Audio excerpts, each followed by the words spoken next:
E o Renan Santos, será que é bom? Eu acho ele, assim, que como ele nunca participou de um debate, as pessoas não sabem avaliar.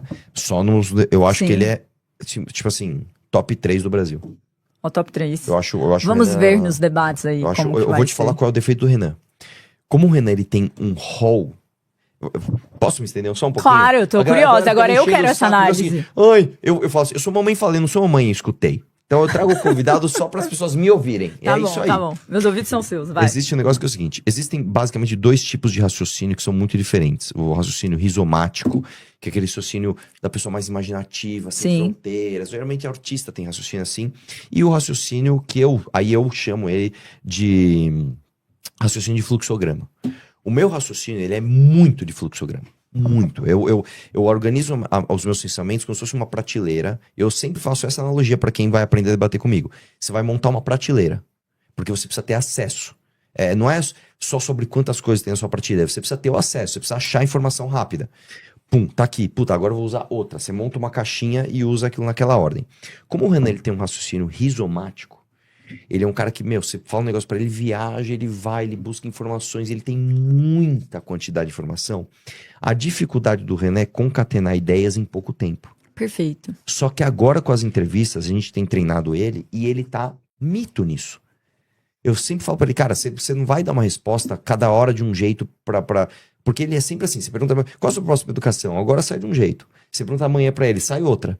Outro jeito. Porque é muita coisa. Eu falei, não, cara, você tem que padronizar a tua resposta. É chato pra caralho. Mas você tem que fazer, velho. Você vai ter que responder 10 vezes a mesma coisa, 20 vezes a mesma coisa. Às vezes no mesmo dia, a gente foi, sei lá, em 3, 4 entrevistas de rádio. E eu falei, cara, pode ver, tuas respostas são completamente diferentes. Vamos padronizar. E ele aprendeu a fazer isso. Então acho que o Renan é uma máquina. O Renan é uma máquina. A hora que pegar aquele raciocínio rizomático dele e organizar num fluxograma, vai ser um super fluxograma. Então, sei lá, cara, eu acho que... Tá com altas expectativas. Demais. O que você acha? Como treinadora de debates presidenciais aí nesse momento de 2022, é muito diferente um debate presidencial ou um debate de governo de tudo que você passa nas entrevistas. Por quê? Porque um desses debates presidenciais, o de governo, ele tem uma configuração de tempo muito reduzida. 2 minutos, 3 minutos, é muito pouco tempo. E num momento em que você tem confronto com outro adversário que pergunta sobre saúde, ele pode levar para uma ilação sobre corrupção, pode atacar sua família, numa exposição de mídia muito alta. Então, eu brinco que a hora que a câmera liga ali naquele tradicional primeiro debate da Band, o medo vem. E ao ver todos os adversários naquela fila, tem um aspecto psicológico que você pode ter certeza. Ajuda muito quem já passou por isso várias vezes. Sim. Então, Ciro Gomes na vida, que já passou 1000 vezes, o próprio Lula, isso dá uma facilitação, assim, muito grande para eles em termos emocionais. Isso afeta muito o desempenho. Então, um candidato que está começando, esse primeiro momento pode ser uma grande dificuldade, por mais que ele se sinta preparado. É diferente. Já vi gente, não, pode ficar tranquilo, já dei 1000 entrevistas. Aí liga a luz, sente um certo tipo de pressão que muda a sua linha de raciocínio. A pergunta era uma, faz outra. Então, o aspecto da preparação faz toda a diferença dentro desse confronto. E aí, eu entendo a mensagem ser fortalecida e ser uma mensagem clara dele, o que vocês estão treinando com ele. Mas tem um segundo fator, que é saber responder as coisas como elas são colocadas e pensando na audiência, pensando nas pessoas que não estão ali naquela linha.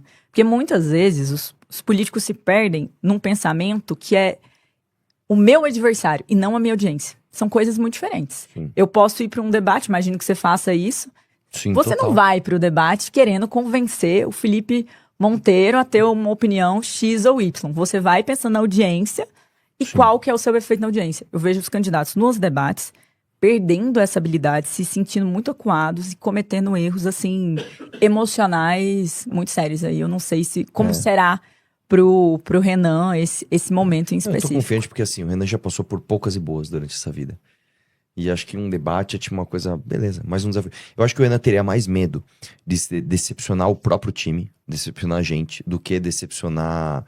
não os outros candidatos, mas a audiência de uma forma geral. Ah, sim, mais em relação ao movimento, ao MBL. Tipo, não performei bem como um bom de candidato. Só que ele tá indo tão bem, cara, que eu acho que ele tá ganhando uma confiança, assim, muito legal. Tanto que ele só tem melhorado. Assim, eu vejo o Eu Renan... entrevistei recente, ele tá bem... Ah, você entrevistou o Renan? Sim, no Morning, ele foi lá. Ah, é verdade, foi no... Ah, você é do Fernando Morning. ficou brincando que ele tava sabonetando. Que Fernando? Fernando Rocha, o apresentador. Ah, pô, é verdade, eu até reagi, ficaram xingando o apresentador. Eu falei, para de Não, xingar o mas ele apresentador, tava o apresentador brincando, foi mó legal, foi velho. só uma Não, e o brincadeira. apresentador foi mó legal. Eu lembro, cara, outra coisa, parem com isso, tá? Deixa eu ver se tem mais alguém. Lula. Aí eu também vou separar em 2 momentos. O Lula da última eleição foi um péssimo debatedor. Ele não performou Da de 22, bem. Da de falando? 22. Sério? Sério. Em alguns debates, Bolsonaro claramente estava à frente dele, conseguindo responder mais ativamente, principalmente o segundo turno, que tem um tempo mais extenso, em que as pessoas conseguem explorar mais. Então, Teve o aquele Lula... Como é que foi aquela cena mesmo? Que eles chegaram perto um do outro? Como é que é? Odeiam, é meio olhando, né? Não, mas aí o é um Bolsonaro meme, falou alguma né? coisa... Não, vai você, não, vai você não. Depois de você, teve alguma coisa assim que eu não lembro. Virou um super meme. Mas o Lula ali, 90, outro. Lula, claro, hoje é um senhor de mais de 80 anos, então isso tem um efeito também. Biden, muito bom também. Brincadeira. Biden? Não, Biden. Eu ia falar, cara, o Biden? Só se o Biden nas antigas. O Biden não tava bem, não. Deixa eu pensar outro aqui. Pior que me mandaram aqui. Adrilles eu já perguntei. Quer ver um outro? Tarcísio. E aí? Primeiro debate da Band para governo. Ele não estava bem. Ele é o inverso do Haddad. Ele é um caso de media training de qualidade. Porque se você olha as habilidades de resposta dele, a evolução dele em nível de responder, colocar pontos claros. Porque antes ele era muito técnico, assim, engenheirão, não facilitava para uma pessoa entender sem prestar muita atenção. As pessoas acham que alguém assiste debate presidencial assim, olha. Não, assiste ali como segunda tela, não tá prestando essa atenção toda. Então, ao longo daquela eleição, ele conseguiu ir melhorando a cada debate e hoje ele tá tendo uma habilidade de resposta muito alta. Sei lá, eu acho o Tarcísio tão insosso pra tudo. Nossa, não, eu acho que ele tá muito bem, Nossa. assim. Eu vejo ele nos caminhões de manifestação. Esse é um Nossa, caminhão cara, eu não assim, ouvi, vergonha mas alheia. no Pânico foi muito bem. Ele fez uma piada com o Haddad que, sintetiza bem. Ele falou, o Haddad é o melhor ministro da Fazenda da história do Paraguai. E ele fez uma pausa, que a hora que ele falou, foi... Tipo, ele teve um timing, foi quase um stand-up. Tá. Tarcísio do começo de 22 não imaginaria isso. Cara, me falaram uma coisa que é verdade. Sabe quem é um bom debatedor que eu acho? Flávio Dino. Um excepcional debatedor. Bom não, ele é excepcional. Ele é excepcional. Né? Dia, você gosta das decisões dele? Não, acho que não. Mas quando você olha, eu estava presencialmente na audiência da CCJ, que ele foi convocado enquanto era ministro, né? E fez um péssimo trabalho como ministro da Justiça e Segurança Pública. Sim. Mas o nível das respostas dele, tanto sendo claro, didático e debochado de um jeito que é muito ofensivo. Ele é aquele deboche que não é agressivo. Exatamente. Ele é aquele deboche brincando, aquele deboche... Ele vira pro André Fernandes, em dado momento, que o André Fernandes tinha captado ali um número de processos no Jus Brasil. Nossa, e aí ele vai senhora, e contesta a forma que isso foi averiguado. É verdade. E vira, salvo engano, e fala assim, o senhor virará anedota nas minhas aulas, algo assim. Então, e numa leveza, que é um deboche que dói, assim, mais do que se te xingam, né? Porque o cara que é agressivo com você responde, é briga. Agora, a pessoa que debocha nesse nível... Não, eu falei idiota, não é que ele xinga o idiota. Ele faz você sentir um idiota. Esse da anedota, o senhor vai virar anedota na minha aula, não sabe pesquisar no Jus Brasil, ele não sabe que menção significa que você é alvo de processo. Nossa, cara, foi horroroso aquilo. Aquilo foi... Lembrei de outro. Paulo Bilinski tomando uma invertida do Silvio Almeida. Esse não vi. Que ele fala o seguinte, não, porque todo país que descriminalizou drogas dobrou a taxa de homicídios. Aí ele falou assim, qual estudo você tirou isso? Me fala agora. Só que não tinha estudo nenhum. Aí o Bilinski fala, eu tirei da realidade aqui, da constatação da realidade. Meu amigo, pelo amor de Deus, me apresente um estudo. Né? Aí levantou a bola. Aí o Silvio Almeida vai lá e... Teve uma que eu fiz recente com um colega no Morning, que eu avalio como muito positivo o trabalho do senador Alessandro Vieira. Alessandro Vieira presta um trabalho muito importante como senador, é bem fiscalizador, vai atrás. Vimos o embate dele aí com o ministro Gilmar Mendes. E teve o relatório da CPI do crime organizado. Eu li, Arthur, o relatório, porque como debatedora, eu preciso estar preparada nos temas ali. Claro, nem sempre nós vamos conseguir ler tudo. É gigante, deve então, ter mais de 100 páginas isso daí. Né? Chega a decisão, eu leio, é uma loucura. E aí o que acontece? A crítica que estavam fazendo ao senador era uma crítica de, não falou sobre crime, não isso, quase desmerecendo, quase não, desmerecendo numa narrativa petista o trabalho dele em defesa de uma nota do ministro Gilmar Mendes sobre ele próprio ser indiciado. Poxa, se você escreve uma nota sobre você ser indiciado, sei lá, mas não me parece que você está fazendo algo imparcial. Você tem um lado, obviamente. E aí um colega no Morning Show vira e começa a criticar o relatório com um discurso. Eu falo, você leu o relatório? Não li. Aí vem o primeiro erro. Se você não leu, não diga que leu.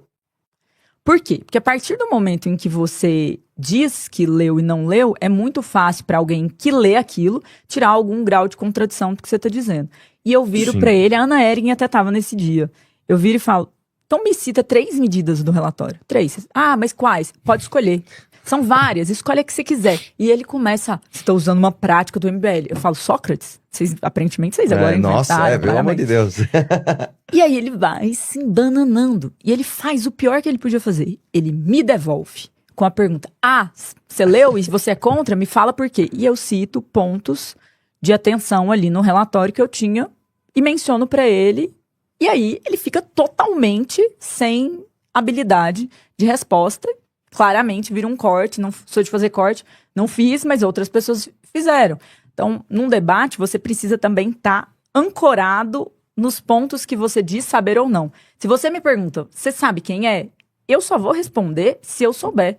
Óbvio. Porque o maior gatilho contra você que você pode criar é dizer que você leu uma coisa que você não leu, que você sabe uma coisa que você não sabe. Assim é muito fácil puxar uma contradição. Muito bom. Cara, essa que você falou realmente foi muito, muito emblemática. Não sei se a galera tá cansada de avaliar nomes. Eu acho que não, porque a galera tá gostando aqui, a audiência tá crescendo. Nossa. Vamos ver. Maluf. Eu não sei analisar o Maluf. Sim, dos debates que eu acompanhei ali, os embates aqui em São Paulo, tendo a achar que ele é um orador excepcional, mas não um bom debatedor. Eu também, eu tô nessa. Eu não lembro muitos dos debates dele. É que também, os debates daquela época, eles eram outro formato. A galera fumava em debate. Mas o Covas, por exemplo. Covas era um debatedor mais rápido, mais ágil. Montoro, mais rápido, mais ágil. O problema é que o Covas, ele tinha bem aquele estilo PSDB que ele não tinha quase não tinha emoção. Era um cara assim, ele parecia uma calculadora.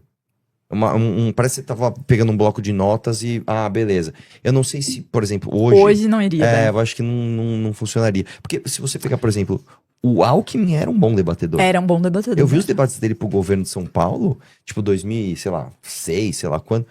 Porra, bicho. O que mais destacou o Alckmin naquele segundo turno de 2006 contra o Lula foi o desempenho dele no primeiro turno, que tinha sido mais agressivo. Aí as pessoas viraram pro Alckmin e falaram assim, segundo pessoas ali que eu conheço da lógica de livros. Você tem que ser menos agressivo, você tá batendo muito na questão do mensalão, cuidado. No segundo turno, em muitos momentos, depois do primeiro debate, é quando ele recebe esse feedback, ele vai mais tranquilo. Isso foi um grande problema. Porque na política, muita gente acha, pela forma que se faz política no Brasil, que o debate não pode ser mais duro. Ele tem que ser mais colegas. E aí nós vemos que quando algumas pessoas são mais agressivas, elas tendem muitas vezes a ter um crescimento expressivo em vários momentos da nossa história. Você é um exemplo disso nos debates de São Paulo. Sim. Você teve uma postura que te destacou, porque você era extremamente duro em relação a todos os demais. Cara, às vezes você precisa dar um jeito de chamar atenção sem se perder no show pelo show. Que é o que o Pablo Marçal fez. Exatamente. Eu sempre falo isso. Não tem problema o show, desde que o show servir a uma causa. O show pelo show, uma hora fica vazio, né? Eu tenho uma visão sobre o caso dos debates aqui de São Paulo, que é, o que permitiu ele se destacar...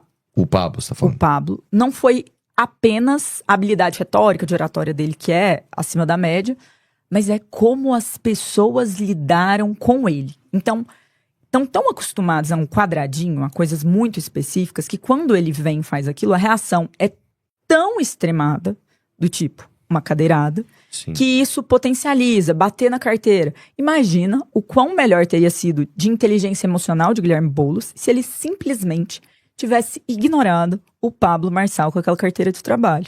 Então, a reação pautou a lógica também de crescimento, atenção. Lá em Nova York, todo mundo fala do Mamdani, né? O Mamdani, isso, o crescimento daquele prefeito socialista de Nova York. Sim. Os debates dele são excepcionais. Sim. Por quê? Porque ele consegue dar respostas objetivas, claras, e fazer ataques muito fundamentados a dois nomes principais. Eric Adams, que era prefeito de Nova York, e o outro que estava em primeiro lugar na lógica do Partido Democrata, que já tinha sido governador e prefeito, e tinha um monte de escândalo. Então ele consegue fazer invertidas. Viram pra ele e falam assim, você não tem experiência. Ele fala, realmente, eu não tenho experiência nisso, corrupção, nisso, nunca passei por esse problema que o senhor passou. Sim. Então tem toda essa lógica. Ronald Reagan. Eu não sei. Excepcional. Ele era bom? Excepcional, assim. Thatcher. A direita, não, tradicionalmente, Thatcher tem era foda, debates, assim, debatedores. Meu Deus, a Thatcher, Reagan. É. O Reagan, ele consegue usar a idade como algo... Porque falava, você tá muito velho. Ele vira... Não vou deixar constranger o meu adversário da pouca idade dele, pouca experiência, né? Não quero usar... Então, ele transforma Sim. o que é a sua dificuldade em ativo. Foi a mesma coisa que o Mamdani executou em Nova York nessa campanha em vários momentos e foi potencializado por isso. Então, essa habilidade de resposta, de ter emocional, de entender a crítica como um propulsor, por assim dizer, assim, brilhe com a crítica, Sim. também faz um bom debatedor. Muito... Mas Nossa, o Brasil esse tem que você falou foi poucos muito debatedores bons, assim, excepcionais. Pietra Bertolazzi. Pietra. Quem é a Pietra? A Pietra, ela ficou uma super católica, que ela usa aquelas roupinhas com aquela golinha, falando que mulher tem que não transar até o casamento, não sei o quê. Não me lembro bem. Ela debateu... Eu vi um debate recente dela com a Eduarda. Não sei. Eduarda. E a Pietra, no debate que eu assisti, é uma loira, não é? Bem bonita. Não sei se ela é loira. Acho que não, né? Ela é loira? Então, se for ela que tava com a Eduarda, ela respondeu bem. Ela é uma socialite, ela já namorou bastante caras famosos, assim, tipo, a galera conhecia ela porque ela sempre teve na mídia, assim, né, da high society e tal, e aí, de repente, ela virou uma super conservadora, e aí, tipo... eu acho que estamos na mesma página, essa que estava com a Eduarda. No debate que eu vi contra outras duas mulheres, ela foi bem. Ela foi bem. Mas aí, claro, tem um recorte de cada debate aí, mas nesse ela foi bem. Uma outra muito boa, Ana Campignolo. Ela é boa. Ela consegue inverter as lógicas que colocam pra ela. Ela não parece ter um personagem. Ela parece ser ela e não querer agradar, mas dar as visões dela de uma maneira dura. Sim. Muitas vezes as pessoas preferem personagens pra mulheres, personas menos agressivas. Ela tem uma postura dura, bem, assim, combativa e consegue usar isso muito bem nas respostas, refuta bem. Ela foi no Morning também. Eu não assisti, mas falaram que ela foi meio mal no 30 contra 1. No 30 contra 1 eu não assisti. O dela eu não assisti. Eu não sei. Mas eu não vi também. no Morning, eu a vi debatendo as pautas e fiquei impressionado com a habilidade de resposta dela. Outros cortes, outros momentos que eu a vi debatendo, achei ela muito capaz. Hilton. A Erika Hilton não é uma boa debatedora. Ela é uma boa oradora também. Ela tem habilidades de oratória.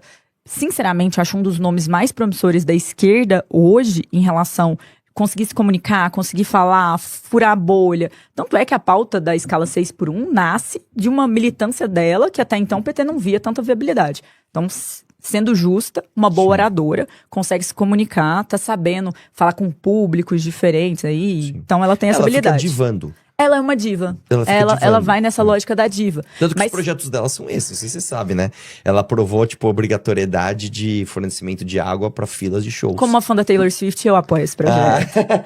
Inclusive, ela fez... Eu não lembro exatamente agora, mas ela fez alguma comissão...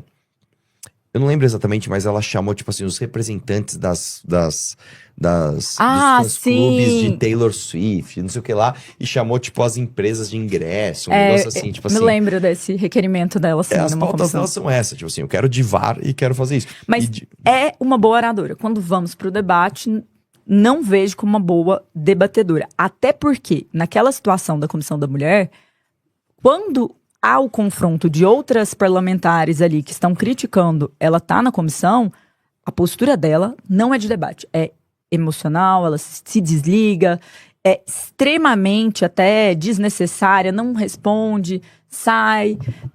Atacou uma deputada, a Júlia Zanata, Sim. E aí o Nicolas até no vídeo responde. Mandou bem pra caramba, pelo menos é uma mulher de verdade. O Nicolas manda pelo menos a mulher de verdade, você vê que isso afeta. Sim. Então, tem uma questão em ser mais duro num debate, ser mais agressiva, que é, você precisa estar disposto a conseguir responder aquilo. Sim. Então, ela levanta, mas ela não fica no parquinho pra brincar. Então, isso não é uma postura de um bom debatedor. Eu acho que o problema da Erika Hilda, primeiro que assim, ela tem problema mas é uma plural. boa oratória. Ela não consegue falar plural, pode reparar. Os vídeos plural. Assim, porque, sei lá, as mulheres daqui, ela erra muito plural, muito. Tipo assim, os problemas daqui não são assim, ela erra muito. E eu acho que ela tem um negócio que é um problema que o Holiday tinha, que ela tá sempre no tom alto. Porque você aqui, Jess Peixoto, tá achando que nós vamos nos calar? Você tá sempre nesse modo? Você não consegue sentar e trocar uma ideia? Não, cara, eu acho errado que você queira calar as mulheres trans. Sabe, senta e troca uma ideia. Ela tá sempre com a militância ligada no último, no giro máximo. E isso vai cansando as pessoas. Assim, até vou te perguntar isso porque realmente, assim, tendo a ter uma esperança, e não quero que seja auto-engano da minha parte, de que está havendo uma demanda por um aumento de qualidade vamos falar assim, de fazer política de uma forma geral. Eu acho que a política do TikTok, ela chegou no teto. Do tipo, mano, vamos só fazer o show e pá, e militância o tempo todo. E esse teto, claro, você vai ter sempre os adeptos e tal, mas eu acho que chegou no teto. E a galera tá começando a falar assim, tá, tudo bem, mas e que mais? Né? Tô errado, o que você sente disso? Fala que eu tô certo, por favor, por favor, por favor. Então, eu gosto muito de debate, por isso eu vou discordar. Ai, meu Deus. Não, mas sendo sincera, eu não tenho uma esperança muito grande em relação à forma que a política brasileira funciona, né?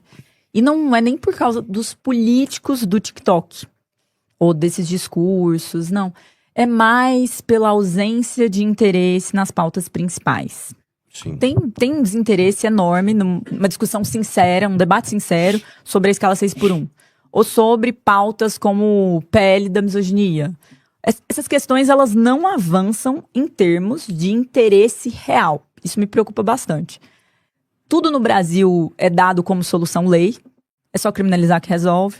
Tudo no Brasil é só dar benefício que, beleza, estamos com você. Você tem uma postura das organizações quando o assunto é escala 6x1 e você tem uma postura totalmente diferente quando o assunto é o fim da taxa das blusinhas. Não tem muita coerência interna dentro das lógicas das políticas públicas. Poucos grupos conseguem fugir disso, conseguem apresentar um projeto de país, visão Sim. de mundo. E quando a gente olha para, querendo ou não, esses políticos que hoje são bem expressivos nas redes sociais, tem um grupo que consegue se destacar com propostas, vídeos mais longos. O próprio Nicolas, quando nós olhamos os vídeos recentes no fundo preto, são vídeos longos, cheios de dados. Mas, sinceramente, eu acho que as pessoas muitas vezes compartilham por concordarem. Sim, não sim, porque sim, elas olham e pensam, isso aqui eu concordo, muito bom, isso aqui eu reflito sobre. Então tem uma vontade no indivíduo político hoje, para mim, no mundo, mas principalmente no meu país, que é onde eu sou apta a avaliar o meu cotidiano, que é de não refletir sobre os tópicos em questão, porque querem o quê? Querem concordar com a bolha deles. Então, eu faço um exercício que é o seguinte, eu amo discordar, eu amo debater. Se eu estiver numa roda que todo mundo tem uma visão, eu vou me desafiar a ter uma visão diferente. Não porque eu me isento da minha opinião, isso tem muito a ver com o esporte que eu pratico, se é sorteado com uma opinião, mas porque a vida exige discordância. E na forma como o Brasil tá, todo mundo quer ouvir só quem concorda. O 30x1 não é assistido, na maioria das vezes, inteiro. Você vai pegar os cortes, você vai pegar aquele Sim. espaço, você vai torcer pro seu herói. Então as pessoas não querem discordar, debater, ter visões delas diferentes. Eu não sou obrigada a concordar com ninguém na integralidade. Apenas na nossa política, pessoas cobram. Você tem que concordar com tudo. Eu aposto que você e o Renan Sim. divergem sobre temas. Sim. E tá tudo bem. Tá tudo bem você ter críticas, mas no Brasil a política virou futebol. E futebol, você ama seu time, você defende seu Sim. time até o final. Então, isso é um grande problema que não me causa muita esperança. A minha esperança e eu quero crer nisso aqui, não é nem que as pessoas estão mais curiosas, porque a geração Z, isso é uma coisa que eu sempre falo, a despeito de ser uma geração que interage menos pessoalmente, tem Sim. diversos problemas, é uma geração mais curiosa. Mas, Eles gostam de nuances, gostam de aprofundar o debate, mas nem é isso que eu acho que seja a questão. Eu acho que as pessoas estão começando a entender uma coisa, finalmente, tomara que elas consigam, que o show não traz resultado. Então, puta, tal cara, mano, falou, mitou pra cima deles, legal, mas não me trouxe resultado nenhum. E eu quero que isso não se transforme no discurso, eu até brinco, que é o discurso Emílio Surita, né? Quer dizer, olha lá, mais um sonhador aí que quando chegar lá vai virar mais um. E se transforma num negócio assim, cara, tá bom, já vi que isso aqui é uma merda, tá? Então quem tá trazendo resultado? Eu espero que isso se transforme nisso, cara, porque se não se transformar, meio que não tem o que fazer. A gente fundou um partido calcado nessa esperança, velho. E, mano, nós estamos escrevendo um livro, que é o livro amarelo de propostas. Não tô falando que todo mundo vai ficar curioso por aquilo, mas que pelo menos nos cobrem de, vocês não são os nerds que escreveram uns livros aí com um monte de dado? Então, então qual o benefício real que eu vou ter na minha vida nos próximos 4 anos? Que tomara que seja isso. Porque, cara, eu vejo que as avaliações de governo, elas estão muito pouco ligadas à questão até da própria vida, cara. E antes tinha um pouco disso, hoje não tem mais. Cara, o maior exemplo pra mim é no Rio de Janeiro, o cara contratar show da Lady Gaga, da Madonna e a galera aplaudir. Tipo, mano, porra, você tá tomando tiro na cabeça do Comando Vermelho e você agradece que o cara chamou show, velho. Né? Então é uma dissonância cognitiva muito grande e eu acho que as pessoas estão começando a falar assim, mas peraí, velho. Eu acho que a gente não tem saneamento básico, a gente tá cagando no chão aqui, cara.